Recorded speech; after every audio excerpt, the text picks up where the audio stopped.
Qu'est-ce que le sushi-terrorisme, le phénomène qui effraie le Japon ? Merci d'avoir posé la question. Le surnom donné à ce phénomène peut vous faire sourire.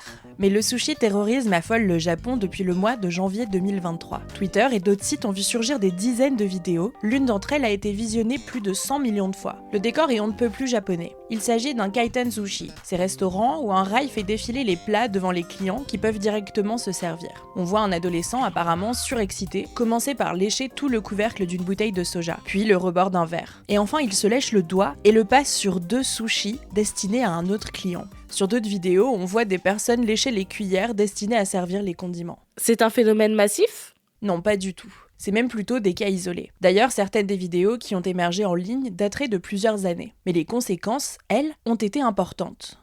Une enquête de police a été ouverte suite aux plaintes déposées par la chaîne de restaurants possédant le lieu où a été tournée la vidéo. Sa valeur en bourse a chuté de 5%. Pour sauver leur restaurant, plusieurs chaînes de kaiten sushi ont annoncé des mesures qui remettent même en cause le concept originel. Lesquelles ? Des grandes chaînes de kaiten sushi ont annoncé qu'elles ne proposeraient plus les condiments en libre service. D'autres, comme la chaîne Shoshimaru, qui a des restaurants dans la métropole de Tokyo, a mis à l'arrêt les emblématiques tapis roulants dans ses 63 restaurants. Ce sont désormais les serveurs qui apportent les plats à table. Une autre chaîne, Sushiro, a annoncé que les plats seraient désormais envoyés sur des tapis roulants express, après que les clients commandent directement sur des écrans. Et puis la chaîne Kura Sushi a annoncé en février qu'elle introduirait bientôt des caméras équipées d'un système d'intelligence artificielle pour surveiller les tables de ces restaurants, afin de dissuader les clients mal intentionnés. Le système serait capable de détecter des comportements inhabituels de la part des clients, comme le fait de retirer une assiette du tapis roulant et de le remettre rapidement en place. Mais pourquoi ça a autant secoué le Japon ?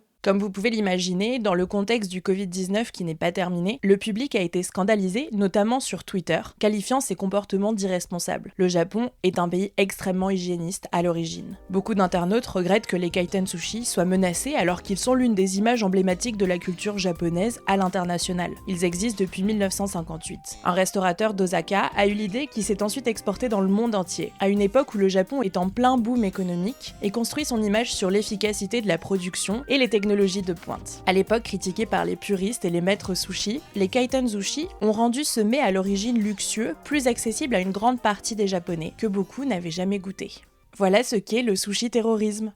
Maintenant, vous savez, un épisode écrit et réalisé par Antonella Francini. Ce podcast est disponible sur toutes les plateformes audio, et si cet épisode vous a plu, n'hésitez pas à laisser des commentaires ou des étoiles sur vos applis de podcast préférés.